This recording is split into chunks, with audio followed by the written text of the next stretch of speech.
We have some significant issues with how we source our materials and ensure the supply chain is secured. We were burning and burying huge amounts of critical materials. I left the military to start the company because I realised that I needed to do more, leave an impact. What happens if technology existed that allowed us to extract all that material and put it back into the high-value supply chain? So we've kind of flipped the model on its head and said, what are your problems? And then we'll go and develop the technology to solve those problems. And once you can remove the resin, suddenly you're into wider conversations. What they all share is fundamentally this idea of who says we can't, because it means that you can move fast and break things and make the market shift. Get put in a box as you're a process.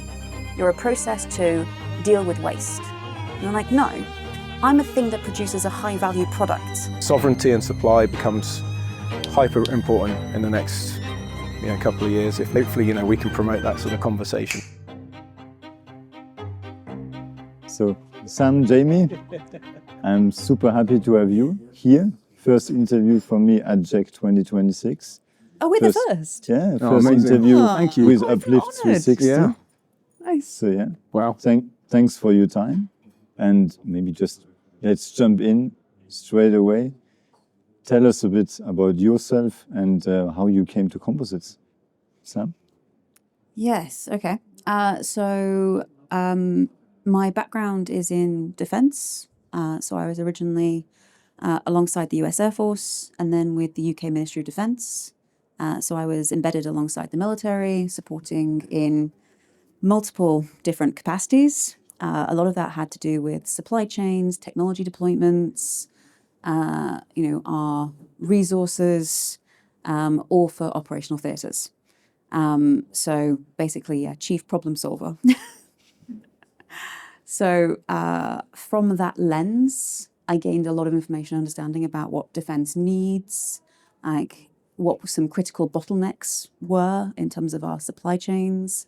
And what we came to the realisation of is we have some significant issues with how we source our products, our materials, and ensure the supply chain is secured.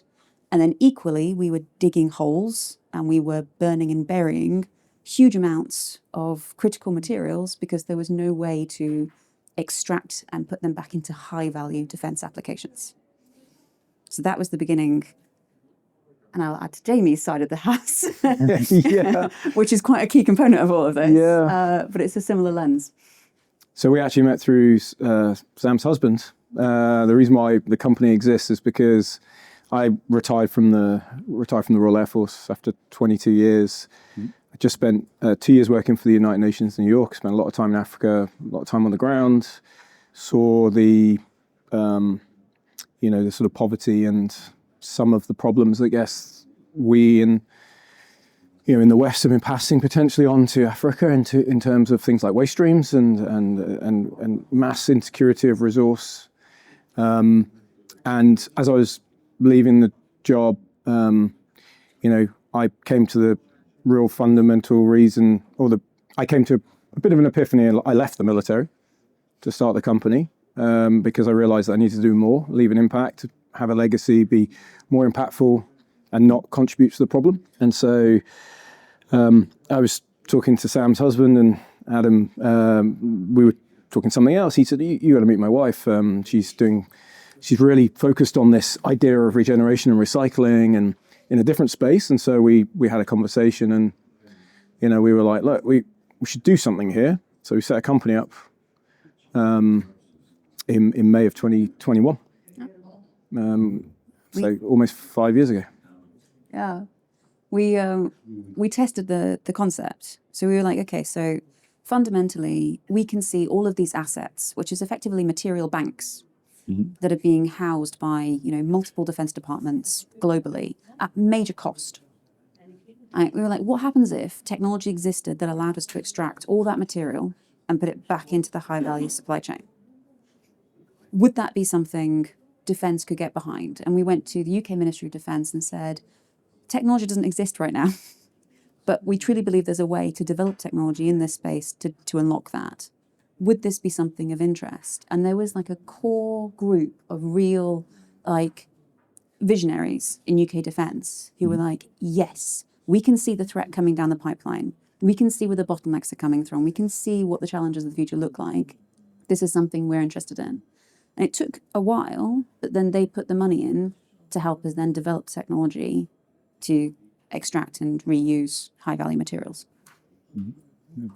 So, it's a lot about defense. Obviously, that's your legacy. That's where you come from. Yeah. It's a lot about making an impact, recycling, seeing those mines of materials, those stocks, as you say, costing money and not providing value.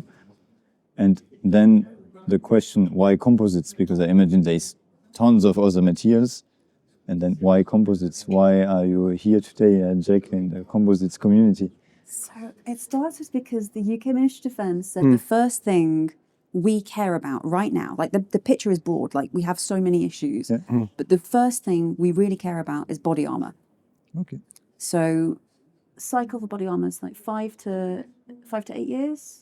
5 to 8 years, incineration because of its, security, with no real outlet for it. And you think about that from a resource perspective, it's a really expensive material. We know the life cycle can go further, but this is a real, the real challenge there is you incinerate it or you really can't do anything with it unless you create a technology that can give it another life. So they basically turned around and went, that's the first problem set that we want you to operate with. That's what we want the technology to start to be able to develop to work with. So fundamentally, we looked at body armor and we were like, okay, what's in body armor of value? And it's the para-aramid. So the para-aramid, as a reinforcing, fiber in the composites world, was where we started from. And that's where the technology was initially developed, was, is it possible to regenerate a para-aramid, a Twaron, a Kevlar, into a new continuous fiber that can go back into the high-value supply chain? And so we were pulled into the composites industry because of the problem, not necessarily because of the technology or because it had been spun out of a university that had been operating in composites for 20 years. It was fundamentally, this is the problem our customers care about solving. How do you develop technology to deal with that? I think that's a kind of really unique for a lot of companies, right? So you walk around the floor here at JEC and you'll talk to a lot of companies who have spun out some universities. We've kind of flipped the model on its head and said, what are your problems? And then we'll go and develop the technology to solve those problems and provide solutions. And that gets to the impact as quickly as you can get to it, right? It allows us to truly get to the end user needs, whether that's the defense sector or any of the other sectors across the composites industry. And that's kind of where the journey started. And I think that approach has been the real reason why we've been really successful, because it's meant that we've had to be quite aggressive in terms of trying to get to the solutions, right? Yes. And the aramid problem is not just a UK problem, it's a European problem, it's a global problem. And it's not just in body armor. Yes. It's in high performance goods, it's in outdoor industry, it's in rotor blades or blades you'll find in aviation. So there's so much material out there that needs a second life or a third life or needs to be regenerated. We just unlocked one part of the problem and provided the solution, and that obviously then kind of catalyzed the rest of the journey, right? Especially as we didn't set out to develop two technologies. We set out to develop one technology that could regenerate Kevlar, or para-aramid. But the theory was that one technology probably wouldn't work. Like, we were talking about technology readiness level 1 is where we started. So we were like, okay, well, if first of all, we develop a technology that can keep the polymer intact, and we can regenerate and respin from an intact polymer, that would be phenomenal. But the likelihood of that being successful is pretty low. So what happens if we had a second technology that allowed us to depolymerize the para-aramid into its raw chemical building blocks? And then we could use those raw chemicals to then produce para-aramid. So that was the theory. What we started realizing with the depolymerization technology is that the first thing that our process attacked wasn't the para-aramid, it was whatever resin residue was left on the para-aramid. And suddenly that then basically unlocked the entirety of the composites industry. Because once you can remove the resin, especially we can do it in a room temperature system, suddenly you're into wider conversations than just para-aramid. You're talking about carbon fiber, you're talking about Dyneema, and the list kind of goes on. So the problem led us to a solution that's led us back into the composites industry. But all from defense. Super interesting because, as you say, we see a lot of tech founders, so people having a master, PhD, and really digging deep into the technology. And then I would say, as they don't invent the problem is out there, but it's still trying to match the source to their technology. And I think that has pros and cons, and it's also kind of saturated in the way they approach the market.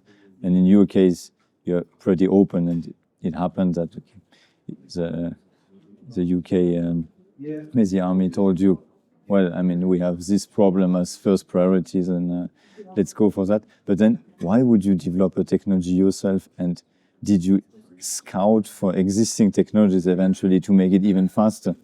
The first thing we did is surround ourselves with people that were scientifically smart and agile and focused, right? So Chris, who's our head of research, we brought him in, and he was the scientific edge, scientific mind that brought some scientific coherency to our, one would argue, crazy ideas, thoughts, whatever you want to describe. And he's kind of the reason, I think, why we were able to, look around and try and figure out how do we solve this problem. It wasn't all like smooth sailing either, right? No. We originally looked at the fashion industry. We were like, okay, well, the fashion industry has been working in chemical recycling for a significant period of time. Not when you look at kind of like, long history, but in terms of recent history. Yes. And then been having successes. And we're like, well, is there anything we can learn or use that they're using in the kind of the chemical recycling side that could be applicable to para-aramids? And then eventually, in terms of carbon fiber, became kind of our next area of work. And we just couldn't find the technologies that would work effectively on these materials because they were never designed to allow you to break them down. They're actually designed exactly in the opposite way. They're designed to withhold a bullet from hitting a human body. What you don't want is then them to be easily breakdownable in a chemical. Breakdownable, that's not a correct word, is it? Degraded. Close enough. In a chemical. It's a long day. Yeah. So we looked at who we could partner with and looked at really, as Jamie said, some of the greatest minds we could find that were working in similar fields. So who was working in cellulose recycling, who was looking at, purity and, depolymerization. So we worked with certain universities to help us develop the technologies at early stages, and then we were able to bring the technology in-house from that point. But we worked with a lot of chemists, material scientists, engineers in those universities, professors that helped initiate the technology development. And you spoke a lot about technology and how you came from a problem to a technology. Now let's speak about bringing together a team, because also with your background in the military field, do you feel like it helps? Because it's also a big struggle if you start a company. It's never easy to start an own organization, from founding a company to then bringing the right people together, setting up processes and having a clear vision also how to move forward. How did you do it? And eventually, did it help that you have kind of this military background? I assume I'm not from a military background, that it's pretty organized, you know how to set a goal, to set short-term goals while keeping a long-term vision. So how did it work? Did military service help you? I think the VAR team? No, I think in the, as so we're kind of in the mid-20s of recruitment now, people-wise, right? I think when you go over 20 people, it becomes more challenging to manage people, right? I've managed 80 people before. Much easier in a military setting because everyone does what they're told, right? And I think that most people are kind of programmed the same way. Or at least trained to be programmed the same way. And you're spending other people's money, right? In a sense, you've got taxpayers' money or the government's money, whatever. I think in an entrepreneur sense, I think there are lots of skills, certainly I took from my time in defense. Those were things like risk, appetite, right? And building teams is we still have the same process for recruitment that we have from day one, which is the founders will always interview every single person that comes through the door.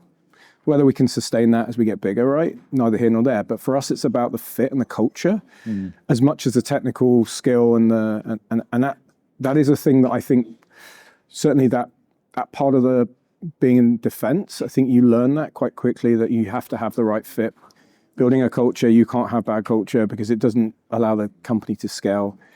I think that there's a degree of like mindset that comes with defense where, we're really driven, and not suggest that people we employ aren't, but, we just have a completely different way of thinking about stuff, right? So we'll still talk in military parlance, 3-letter abbreviations, and structure things in a way which is just like being back in the defense world, because we know it works, right? I mean, combined, 40 years of experience in the defense sector, there are certain things that just work. Some of that is structure, like having meetings, just having outputs, being in that kind of like that mindset.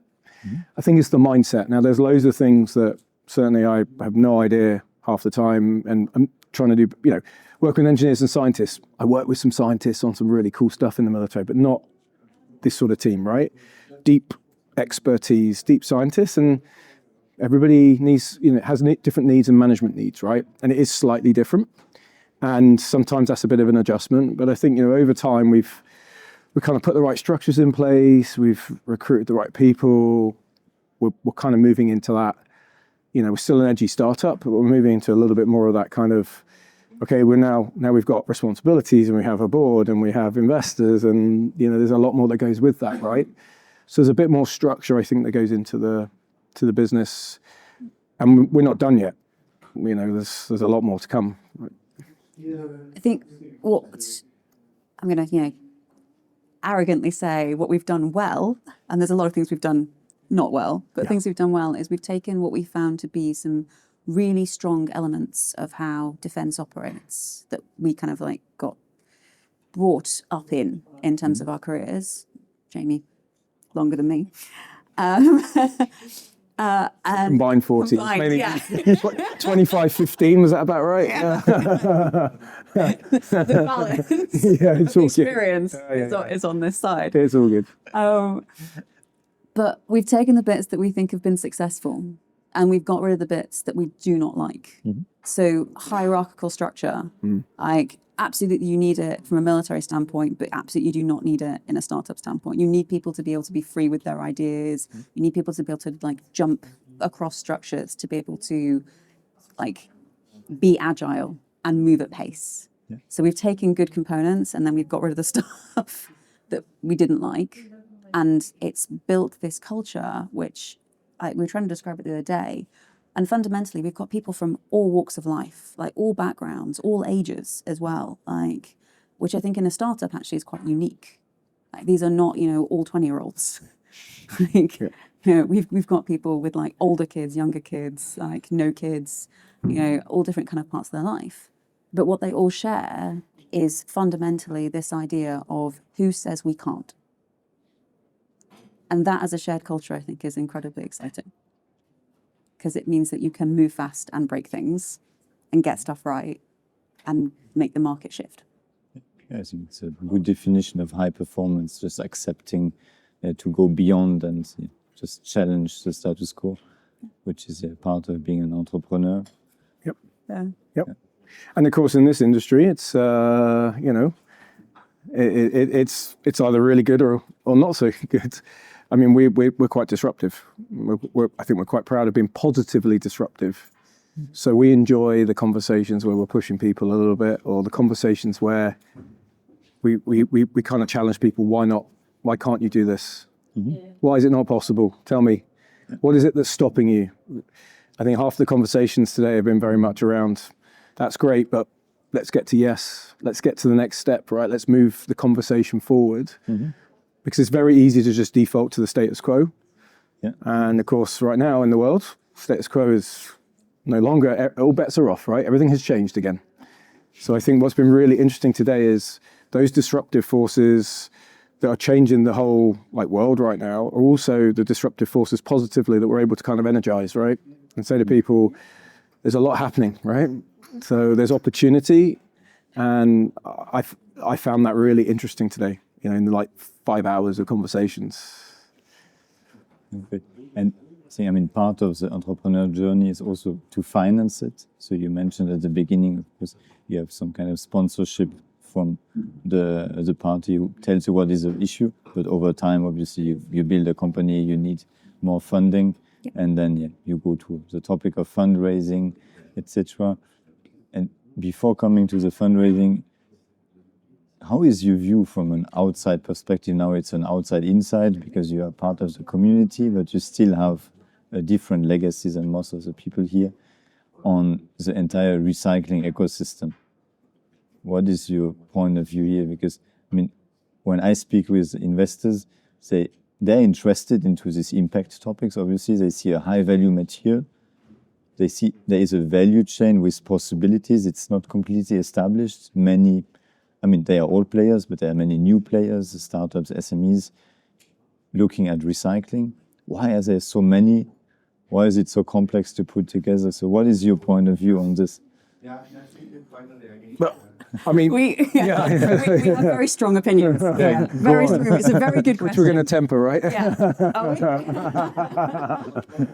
Going with a cannon. All right, No, I mean, so again, conversations today, I truly believe, 5 years ago when we first came up with these ideas, and we didn't really know anyone in the composites industry and we're just breaking into that market, I think the conversation, if you'd asked that question 5 years ago, we probably wouldn't even be having that conversation, right? I mean, and every year we've come back to JEC the last 3 years, we've seen the space fill with more and more SMEs, startups, companies.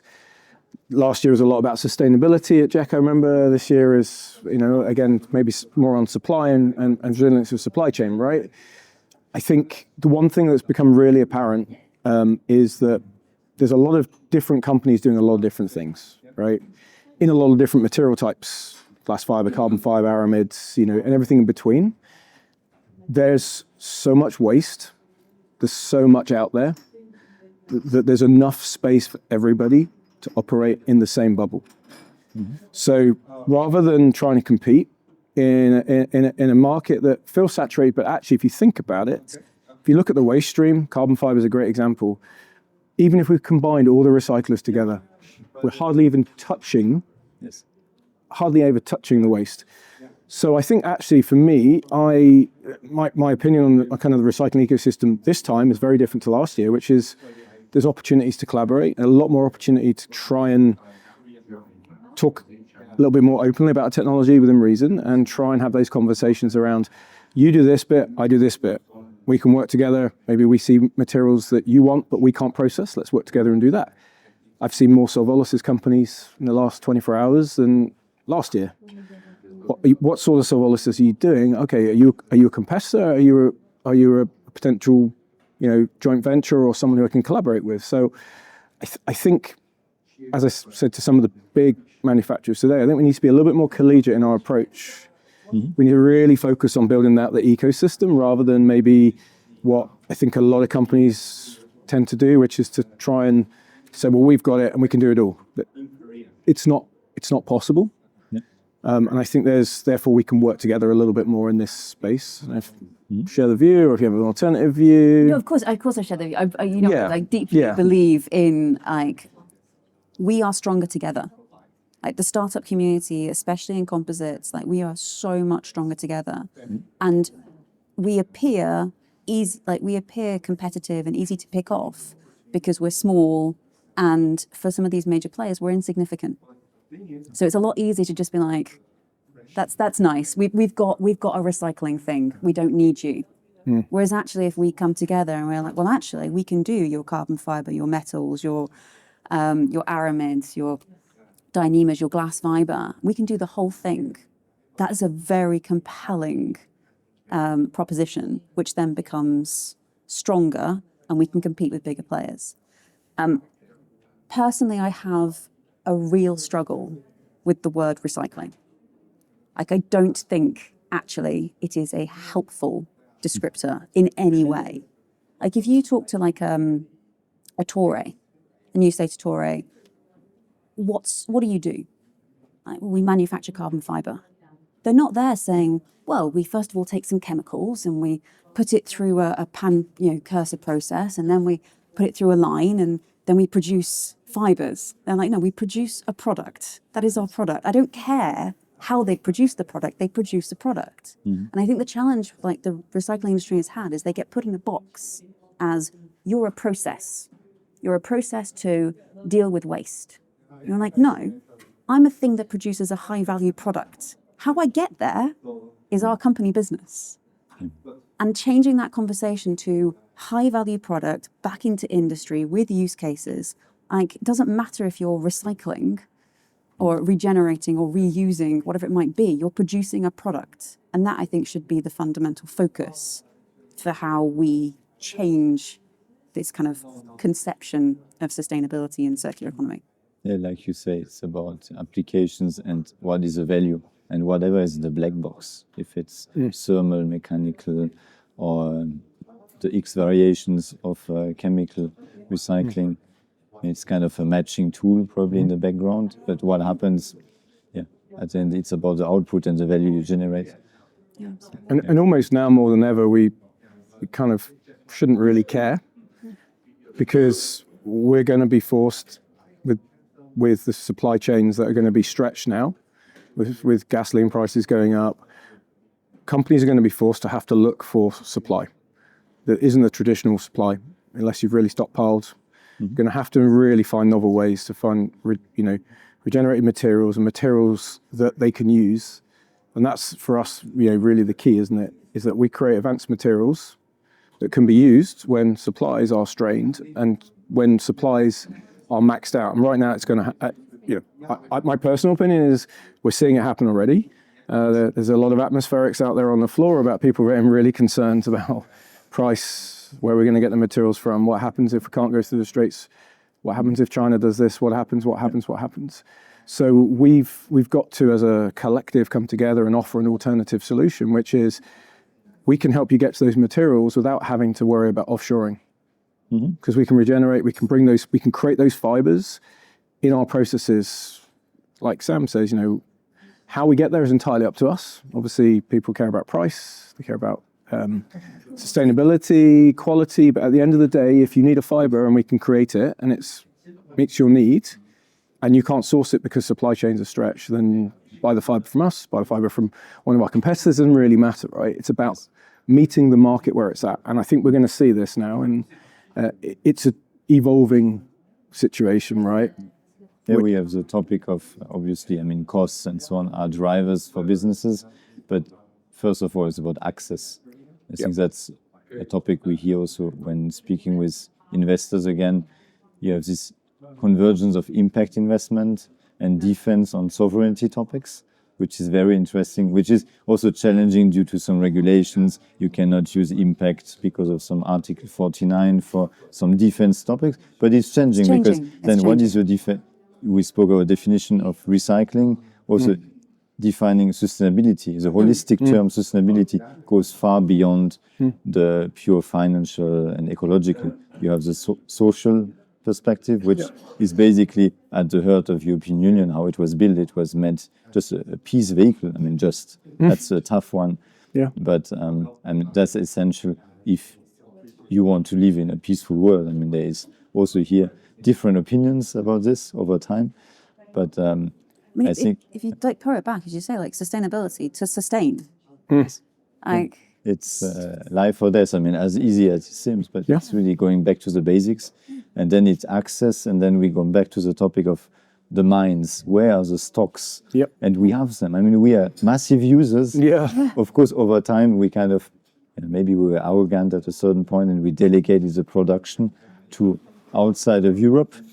And now we see that there is a lot of value actually in manufacturing and owning that. But we have those mines. They are here. So how to make value out of that, and maybe pitch less about the technology, but more about the value. That's certainly something I take out of the discussion here, because you come with a more end of supply chain view, but you are going up the supply chain and looking at how to solve that. So really looking in the future, how do you also see these secondary material streams versus the virgin ones now? So you spoke about Toray, Teijin, all these producers, they have a broad portfolio of virgin materials. They are obviously looking into what happens with that because they have their own waste in-house, plus they have customers, so they can trace material differently than small companies just taking some supplies. But will it be like in some metal markets where the big names of material manufacturing, they will own the two chains, so the primary and the secondary? Or is it so different because we have this continuity, non-continuous material, that it will be just two pieces of a market? Is what will be and what we'd like, and also what we're seeing in defense. Yeah. Like I'm going to throw out the concept of a neoprime. Yeah, I mean, that's very defense, but let's go neoprime of composites. Yeah. Why? Okay. Why not? Why should they own it all? Yeah. They don't necessarily have the right answers. The startups that we've met, that we're part of, that community, a lot of them have way better answers than some of the primes.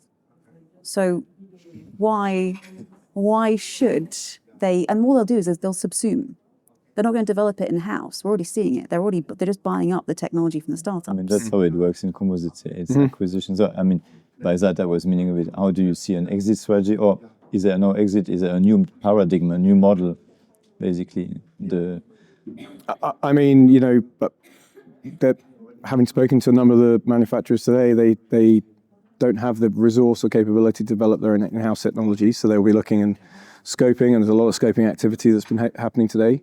Yeah. A lot of the major, aviation primes are going out scoping now because they're having the same worry, the same issue. It's become very apparent to me that there are multiple entities all working in the same space, no one's talking to each other. That we've got to get better at that, right? We've got to figure that out. I think for us, I think we just continue to do what we are doing and meet the market where it's at, and bring along as many people as we can on the journey. Now, if a company then suddenly swoops in and wants to have a conversation, that's fine, but it doesn't change our trajectory. And our trajectory is build, scale, process material, get bigger. The urban mining concept is something that Sam talks about a lot, but that is a true concept. It's going to happen at all parts of the value chain as well. So, there are bits of the value chain we'd like to maybe get into a little bit more. Other bits of the value chain we think we're already in, and there are bits that we can't do that we'll collaborate with people, joint ventures, partnerships, whatever it might be to get there. But at some point, I think, I'd like to think we're an inevitability in composites. That's what our investors have described us recently. Yeah. As inevitable. Yeah. Nice. I'm not quite sure how I feel about that. Yeah. It's got positive and negative connotations, right? But interesting. But I think, for me, it is the talk to everybody all the time and understand where the market is, and it seems to change progressively every JEC we come to. The market's shifting in a different direction or in the same direction, but we've certainly got more traction now than we did last year, because I think we are now one would argue, more viable as a company, but also probably more of a threat to others, maybe. Or an opportunity. Or an opportunity. Depends how you see the world, I suppose. Yeah. Yeah, but I think also, lots of things are changing, obviously. We are living in a dynamic world, so more than ever somehow. But there are also fundamentals which don't change. And if you build on fundamentals, that's where you can really sustain over time. I think that's interesting also in your perspective, and not being too much entrenched. I love this community, I'm part of the community, but sometimes it's good to go out or to bring in new people, because stepping back is difficult. But bringing in new people and try, as you say, better together, I think that's the definition of composites. That's why we mix all this material together to have strong performances. Of course, at the cost of separating them. So now we are back at... We're just all intrinsically intertwined. So now it's about how to create these forces to separate it. And however we do it, actually, we don't care if we add value. Yep. And so you are enjoying those challenges, those challenging discussions now, even eventually identifying future partners, eventually threats and opportunities, however you phrase it. Any other topics on your agenda for JEC and beyond you would like to share? I think we're very outspoken on the fact that as the European peninsula, we need to be thinking about our industrial base, our resources, and our supply chains in a very focused way on defense and security. And one of the things that we recognize, especially kind of like being at an event like this, is the ecosystem that we're used to being part of in defense and security isn't necessarily gaining the same traction in terms of the conversations at events like this. And I think for us, we want to make sure that those conversations are being had at events like this with people that we're engaging with, our partners, like future customers, because we recognize the need. And I think fundamentally, like Europe needs to become noisy about our capabilities on materials and industrialization. We have an incredibly strong track record of our capabilities here. And because we have allowed a lot of those capabilities to leave our shores, we are losing what effectively is a defense deterrent. Like, if you can outperform the enemy, you can win in terms of industrialization. Like, we should be able to do that in Europe. And we need to be able to do that in Europe. So for us, everything we're now looking at is how we increase those conversations, increase partnerships, increase our technology capability and our scale up, all to be able to secure advanced materials here. So that, I think, is a major area of activity for us that, we are driving forward. And then I think we're just we're doing a little bit of sensing through the supply chain to find some alignment with customers we haven't traditionally worked with before. As we start to scale our next stage is to have our pilot plant running. We're making sure that we've got alignment with customers in different parts of the supply chain. A little bit of horizon scanning, so looking at some of other parts of the world, see what they're up to, see what Korea's doing, and some of the other forums, just to see where the technology base is. And then I'm going to be doing some stuff, touching base the European Circular Composites Association and the Aerospace and Defence Working Group, which we're part of, and we'll be kind of trying to push the defence part forward as a kind of sub-working group to that. So really just like new partnerships, new conversations, solidifying old ones, right? Touching base with all the normal people we talk to every time we were at JEC, and then trying to get an understanding of maybe what other people are doing outside of just the European space, just to see what's going on. Because I think there's some real interesting opportunities, I think, that sit, down the line. So yeah. Global expansion. Yeah, global domination. And domination, expansion, I see there is always these power games, but okay, we know your legacy. And it's a lot about curiosity, people, passion, and being better together. I think that's a good hashtag. Thanks, Sam. I think, what it comes down to is wanting a better outcome for the planet. Defense and security is part of that. Yeah. Deterrents actually work very well for peacekeeping. And peacekeeping is really important if you want to reduce carbon footprint. I think we forgot about, because of peace, we forgot about peace. But that's the history. But ultimately, at the end of the day, people fight over resource. It doesn't really matter what war. You can go back and look at all the wars, all the history. Yeah. You're fighting over a resource. It's a material. It's a rare earth mineral. It's oil in the ground. It doesn't really matter. Wars are fought over resources, blood and treasure, right? Yeah. And so, like, we have an intrinsic part to play here in the composites world, because we were actually facilitators of that resource. We own that resource. So every single person here has a part to play in the kind of national security space. Some of them probably just don't know it or recognize it, but they do.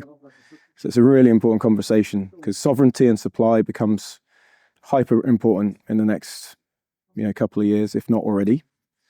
And if people aren't thinking about that, hopefully, we can promote that sort of conversation, right? I think that's what we're here to do, is to work with people then to help them understand how to overcome that.